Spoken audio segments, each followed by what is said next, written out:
Hello guys, welcome back to my channel. কেমন আছো তোমরা? আশা করি সবাই ভালো আছো। তোমাদের আশীর্বাদে আমরাও ভালো আছি। তো গাইস, সকালবেলা আমরা তারকেশ্বরে পুজো দিতে গেছিলাম। পুজো টুজো দিয়ে ভোলেনাথ বাবু ভোলে বাবার দর্শন করে সোজা আমরা হোটেলে চলে এলাম। হোটেল থেকে খাওয়া দাওয়া করে স্নান টান তো সকালেই করে নিয়েছি। খাওয়া দাওয়া করে আবার আমরা দেখো বাস স্ট্যান্ডে চলে এসেছি টোটো করে। এই দেখো তারকেশ্বর বাস স্ট্যান্ড, এখানে আমরা চলে এসেছি টোটো করে।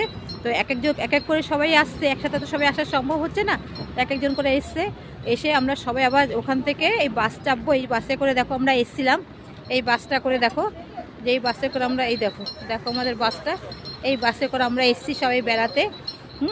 ট্যুরিস্ট বাস দেখছো, সবাই একসাথে এসছি, অন্তত 50-60 জনের মতো হবে। খুবই আনন্দ হচ্ছে, খুবই মজা হয়েছে, কি বলবো তোমাদের, খুবই ভালো লেগেছে। সুন্দরবন ঘুরলাম, সুন্দরবন থেকে আরও অনেক জায়গায় আমরা গেছি, ওইসব বকখালি, কাকদ্বীপ, ওইসব জায়গায় ঘুরে তারকেশ্বর এলাম।